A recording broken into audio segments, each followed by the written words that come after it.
Pasas el día conectado, escondido en algún lugar, acechando como un extraño, controlando con tu mano alguna falsa realidad, sin entender lo que está pasando. Tienes que tratar de comprender que están cayendo estrellas en el mar y no las ves. Vas mirando de reojo a la verdad, son los rostros de la vergüenza que te rozan sin tocar. Mires pa' otro lado, a mi corazón abandonado. Se está haciendo muy tarde para levantarte. Por eso que se abra la muralla y se crucen las palabras olvidadas en la playa. Bienvenidos, bienvenidas a Red Refugio, aquí en la Onda Local de Andalucía. Os saludamos una semana más desde la Comisión Española de Ayuda al Refugiado, desde CEAR. Yo soy María José García y junto a mi equipo, Luismi y Carmen, ambos voluntarios en CEAR, ponemos en marcha cada lunes este espacio, Red Refugio, con el objetivo de acercarnos a la migración, a la realidad del asilo, a las historias de las personas refugiadas, como hacemos en muchos casos, y a toda la actualidad en torno a estas cuestiones. Por supuesto, lo hacemos siempre, o al menos lo intentamos, desde la empatía, desde el respeto, la tolerancia y, por supuesto, desde el enfoque desde el que tiene que hacerse, que no es otro que el de los derechos humanos. Carmen Pérez, Luismi Millán, como siempre, acompañándome. ¿Qué tal? ¿Cómo estáis? ¿Cómo ha ido esa Semana Santa? Bueno... Tranquila, ¿no? Sí, tú viendo procesiones seguro. No, yo me gusta, pero ya me puede. El entorno, bulla, como dice bulla. María José, ya me ha podido. Ya, sí, lo hemos hablado estos días atrás, que es un poquito complicado, ¿verdad? Sí. Bueno, compañeros, pues hoy en Red Refugio y una vez más vamos a poner el foco en el contexto actual, que es un contexto que nos interpela como sociedad y me refiero al aumento de los discursos de odio, del racismo, la xenofobia y sobre todo cómo estas narrativas impactan directamente en la vida de personas a las que nosotros desde CEAR atendemos, a personas refugiadas y personas migrantes. Y para reflexionar sobre esto vamos a tener la suerte de contar con Desiree Vela Lobede, es una escritora y divulgadora de educación antirracista que desde su experiencia y su trabajo pues va a poder aportarnos una mirada crítica y necesaria para entender el momento actual del que hablamos y también para pensar en alternativas más justas y más inclusivas. En cualquier frontera todos somos refugiados. En cualquier frontera todos somos refugiados. En cualquier frontera nadie es separado. En cualquier frontera todos somos refugiados.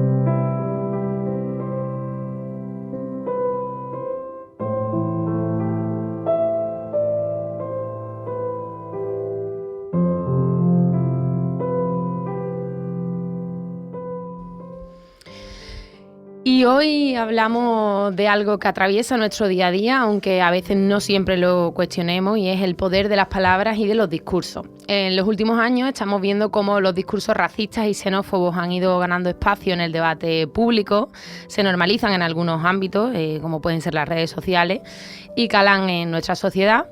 Son narrativas que señalan, que simplifican y que en muchas ocasiones, como hemos visto, deshumanizan a las personas migrantes y también a las personas refugiadas. Estas ideas no solo se quedan en palabras, sino que tienen consecuencias reales en la vida de las personas, en su acceso a los derechos, en su seguridad, en su bienestar y, muy importante, en su dignidad.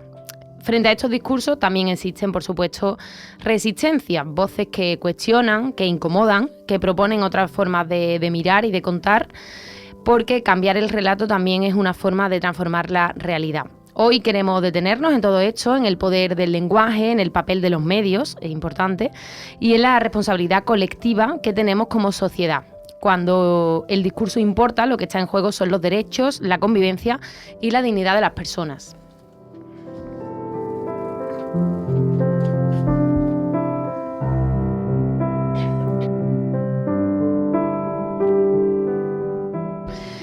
Y para esto creemos fundamental analizar qué está pasando y sobre todo escuchar voces que llevan años trabajando para cuestionar estas narrativas. Así que por eso hemos invitado hoy a Desiree Vela Lobede. Ella es escritora, activista, educadora antirracista y desde hace tiempo viene señalando cómo se construyen estos discursos, a quién afectan y qué podemos hacer como sociedad para frenarlo. Seguramente hoy su mirada nos va a ayudar no solo a entender el contexto actual y que hemos analizado más de una vez aquí en el programa, sino también a pensar en alternativas que seguramente son mucho más justas e inclusivas. Le damos la bienvenida, la tenemos por teléfono. Desiree, muchísimas gracias por atender nuestra petición y participar hoy en nuestro espacio en Refugio. Hola, buenos días. Muchas gracias por invitarme. Gracias. Pues muchas gracias a ti, porque veíamos interesante, además de necesario, contar con tu voz en un espacio como este. Hablamos hoy de cómo en estos años, ¿no? Estos últimos años, en estos tiempos, vemos ese aumento de discursos racistas, de discursos xenófobos en espacios públicos, en espacios institucionales. ¿Cómo interpretas tú desde tu trabajo, ¿no? Como educadora antirracista este momento y qué lo hace especialmente preocupante? Yo a veces cuando respondo a esta pregunta pienso en cómo a mí me afectan estos discursos como mujer afrodescendiente y siento que no, y a ver si soy capaz de hacerme entender con lo que voy a decir, ¿eh? Son discursos que siempre han estado ahí, desafortunadamente. El problema es que ahora estamos en un ciclo, porque yo considero que estas cuestiones son cíclicas, lo que pasa que ahora estamos en un ciclo muy complicado que va a durar bastante, desafortunadamente, en el que estos discursos que siempre han estado ahí están encontrando una vía institucionalizada que los hace pues tolerables, ¿no? Entonces, en el momento en el que hay partidos políticos de derecha y de extrema derecha que legitiman todo esto que antes eran conversaciones más de tapadillo, que la gente pues a lo mejor no se atrevía a expresar de una forma más abierta por la corrección política, ahora todos esos discursos encuentran una vía que permite que eso se diga sin tapujos, sin vergüenza y sin necesidad de pensar en si estoy cayendo en la incorrección política. Básicamente, la diferencia principal es esa. Y otra diferencia principal de esto, que yo siempre cuando lo pienso con otras compañeras que también nos dedicamos al antirracismo, es que ahora lo que está pasando es que colectivos que históricamente sentían que sus derechos estaban adquiridos, asegurados y eran intocables, están viendo que no. ¿A qué colectivos me refiero? A las mujeres y a los colectivos LGTBIQ+. Sé que lo que digo es controvertido, me consta.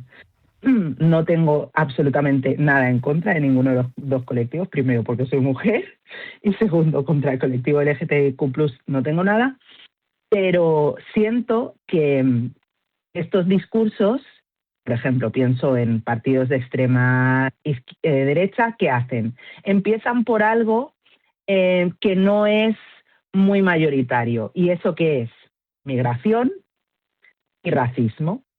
Entonces, empiezan con este discurso, por lo que sea, no encuentra freno, la gente cree que estos partidos, no llegarán tan lejos, pero este discurso de miedo y de odio hacia las personas migrantes, hacia las personas racializadas, encuentra una vía y lo que hace es reforzar estos partidos. Y una vez que esos partidos ya tienen ese refuerzo, van más allá. Claro, es que no, al final estos partidos no se quedan solo amenazando los derechos de las personas racializadas y migrantes, van más allá. Y entonces ahora, como ya tienen más poder y tienen más presencia institucional, ¿qué hacen?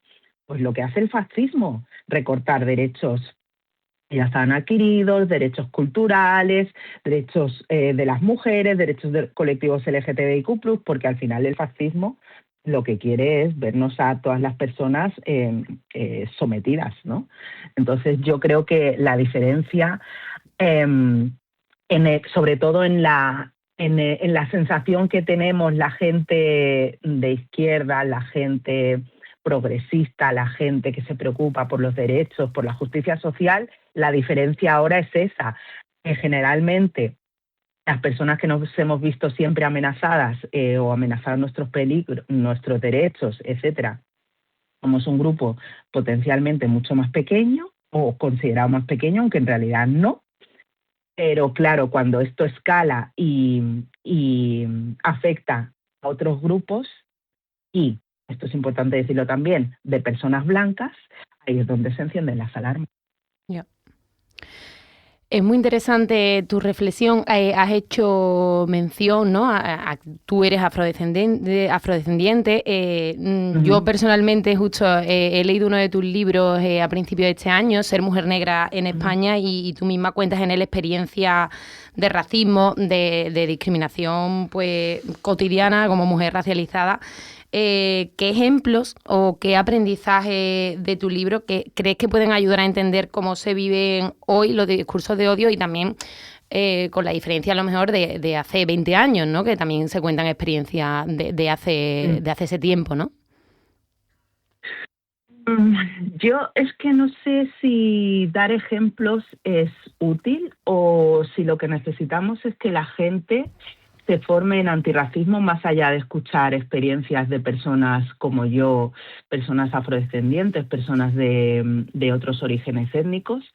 No sé si vale más que la gente se forme, porque cuando la gente se forma, que es lo que pasa, por ejemplo, yo, además de la escritura y de la divulgación, o como parte de la divulgación, gestiono una membresía de educación antirracista en la que, bueno, hay personas formándose de manera continua conmigo.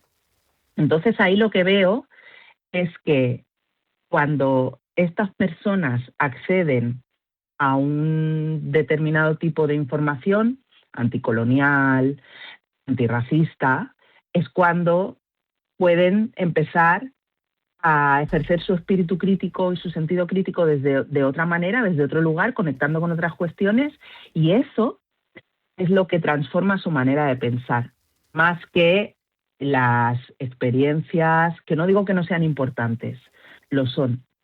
Lo que pasa es que de lo que me doy cuenta, y de lo que esto vino mucho después de escribir ese libro ya va a cumplir 8 años, cuando muchas veces lo que he visto que pasa cuando se nos invita a charlas, a espacios, a programas para explicar nuestras experiencias, el grueso de la gente que las escucha se siente mal o se siente triste o le da rabia, ¿no? Desde esa perspectiva de qué rabia que a estas personas les pase esto.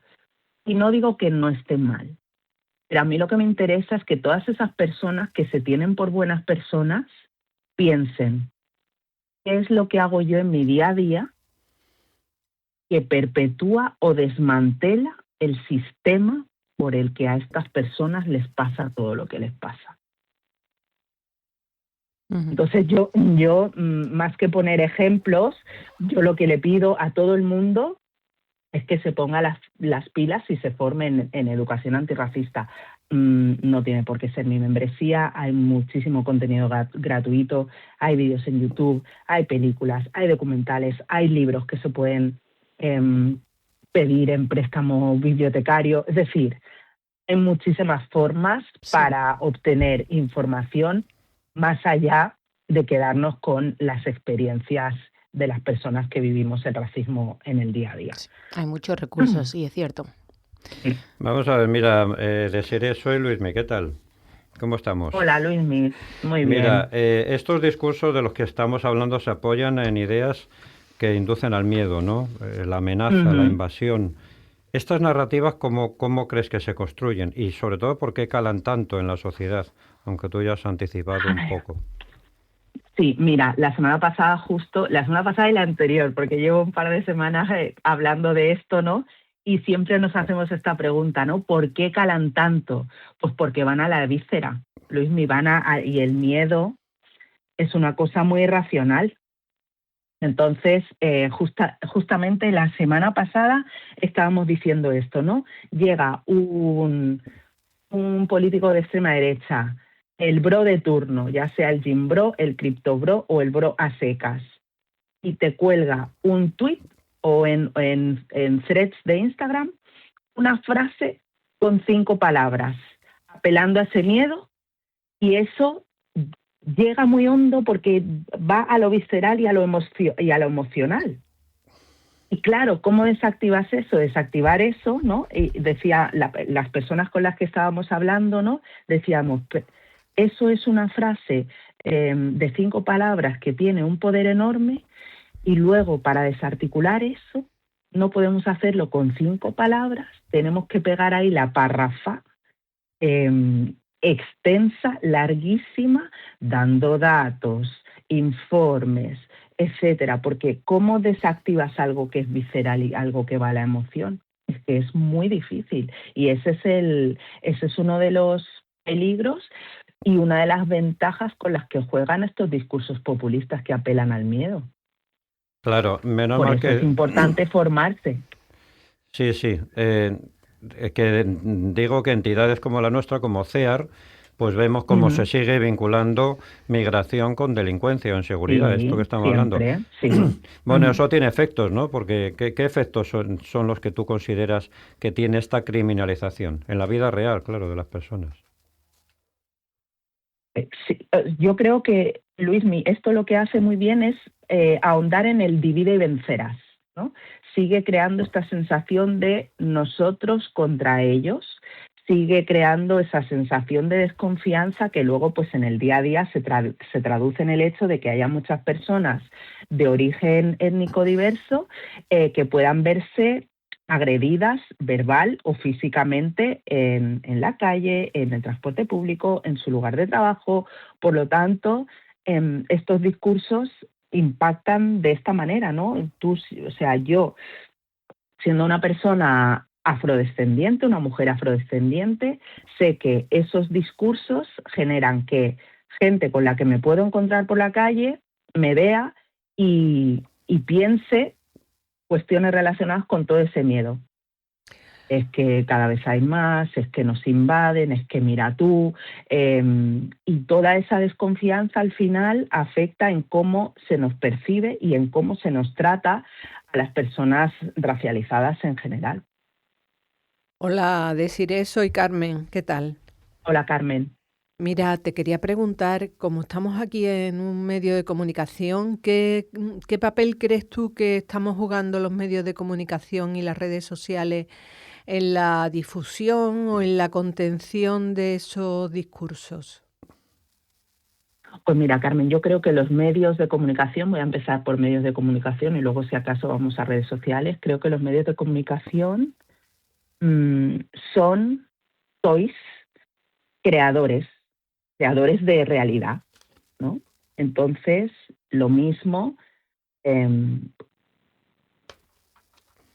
ir a seguir perpetuando o exacerbando ese miedo, o se puede, como hacéis desde CEAR, ¿no?, crear contranarrativas, y lo que necesitamos cada vez son más contranarrativas. Además de contranarrativas, también se nota mucho, y ahora voy sobre todo a medios más generalistas. Pero la semana pasada, por ejemplo, escuchaba en un reel a Lucía Suembomío, que en un programa de la 2, en un programa de televisión, ella le decía al presentador, es que mira el equipo de tu programa, ¿cuántas personas hay aquí que no sean blancas? Y eso bien influye mucho en la narrativa, en cómo se cuentan las historias. Y ya no voy solo a esa exacerbación del miedo del que estábamos hablando, pero evidentemente cuando hay personas de otros orígenes en los medios, se refleja en cómo se explican las historias. Eso es indudable. Y pasa también, no solo en los medios, ¿no? En la ficción, en el cine, en la televisión. Estamos viendo ahora, por ejemplo, ¿no? Como una película como Sinners, me estoy yendo, parece que me estoy yendo, pero no me estoy yendo, ¿eh? Una película como Sinners que gana 4 Oscars y es una película en la que casi todo el equipo está formado por personas negras, con lo cual eso hace que esa historia se cuente de otra manera y otorgando una agencia muy concreta, ¿no?, a los personajes negros, habiendo personas negras detrás. En los medios de comunicación todavía no estamos ahí. Hay muy pocas personas negras, norteafricanas, del pueblo gitano, asiáticas en los medios de comunicación, y eso, más allá de los mensajes claramente o abiertamente racistas, marca cómo se tratan otras noticias que son mucho más cotidianas, pero que también siguen reforzando el nosotros contra ellos del que hablaba antes. Entonces, los medios, por una parte, evidentemente, tienen que ser más frontales a la hora de combatir los discursos o ese miedo que se instala muchas veces desde los partidos políticos y que muchos medios refuerzan con estos titulares sensacionalistas de oleadas de migración o, como decía Luismi antes, ¿no?, esta relación perpetua entre migración y delincuencia. Entonces, ahí los medios creo que juegan un papel muy importante a la hora de desarticular eso, pero también hay otras noticias que no van tanto en la sintonía de exacerbar esa alarma, pero que también tienen que ver con la presencia o la ausencia de personas racializadas en otro tipo de noticias en los que los medios también tenéis mucho peso. Desiree, nos estamos quedando sin tiempo, nos da mucha pena porque es muy interesante escucharte. No descartamos volver a invitarte. Te damos las gracias por haber compartido este rato con nosotras y sobre todo por ayudarnos a entender un poco, ¿no?, todo este contexto de esos discursos antirracistas, de esos discursos racistas y cómo combatirlos, y también agradecer el trabajo tan importante que haces tú desde esa educación antirracista y desde tu propio activismo. Muchísimas gracias. Gracias a vosotras, un placer. Un saludo. Adiós.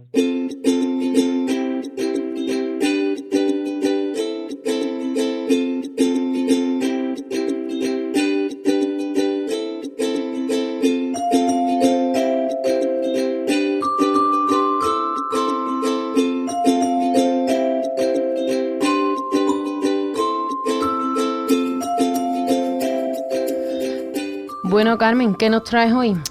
Pues mira, frente a esos discursos de odio de los que hablamos, otra cara de la moneda. Personas, entidades, asociaciones que apuestan por la integración y por la convivencia. Hoy ponemos el foco en una iniciativa que demuestra cómo el acceso al empleo puede ser también una puerta hacia la inclusión. Y es que resulta que en la provincia de Huelva, cerca de 900 personas refugiadas procedentes de Mali se incorporarán a la próxima campaña agrícola en el sector de los frutos rojos. Esta iniciativa de Asaja Huelva, la Asociación Agraria de Jóvenes Agricultores, conecta con la necesidad de mano de obra en el campo, con el acceso a empleo para personas que han tenido que dejar su país atrás y con una filosofía de empezar de nuevo.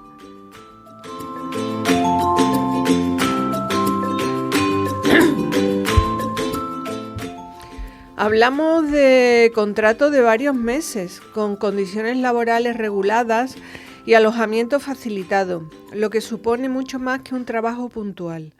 Es una puerta a la estabilidad, a la autonomía y a la posibilidad de construir un proyecto de vida con mayor seguridad. Además, este tipo de experiencia favorece el encuentro entre personas, el conocimiento mutuo y la creación de vínculos en el entorno local, contribuyendo a romper prejuicios y a fortalecer la convivencia.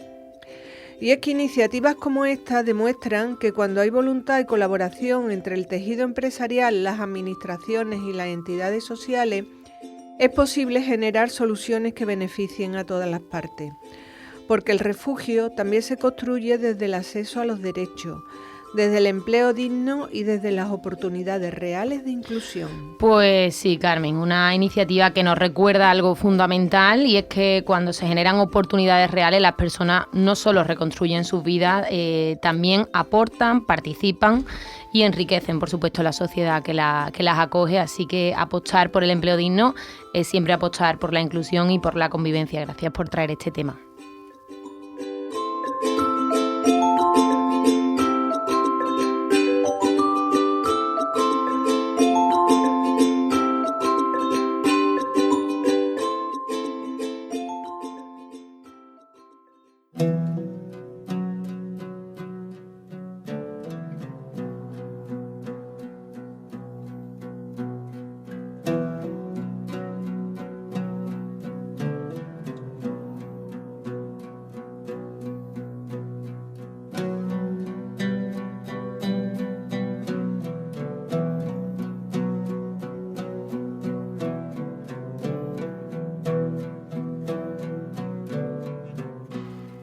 Y tu turno, Luismi, cuéntanos.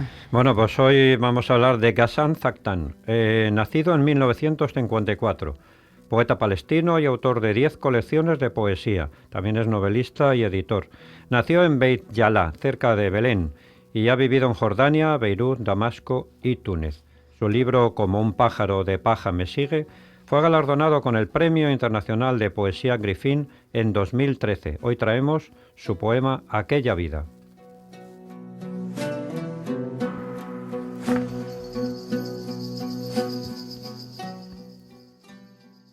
Aquella vida. Voy a ver cómo murieron yendo hacia los escombros, yendo para verlos ahí, tranquilos, sobre la colina de la Intervención. Querido Narciso de miércoles, ¿qué hora es? ¿Qué muerte es esta? ¿Qué planeta en la mano de la viuda? ¿5 o 3? Su vestido florecía, nosotros éramos flores abandonadas sobre su vestido. Queridos umbrales de las mujeres, ¿cuánto es una vida? ¿Qué tiempo es un río? ¿Cuántas dagas hay en la sangre de la remolinante tormenta?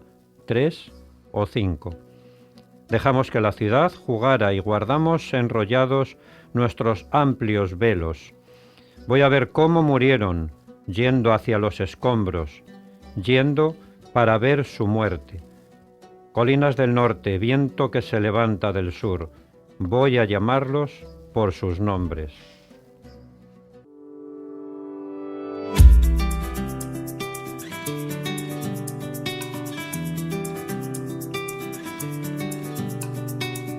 Pasas el día conectado, escondido en algún lugar, acechando como un extraño, controlando con tu mano alguna falsa realidad, sin entender lo que está pasando. Tienes que tratar de comprender que están cayendo estrellas en el mar y no las ves. Vas mirando de reojo a la verdad. Son los rostros de la vergüenza que te rozan sin tocar. Mires pa' otro lado, a mi corazón abandonado. Se está haciendo muy tarde para levantarte. Por eso que se abra la muralla y se crucen las palabras olvidadas en la playa.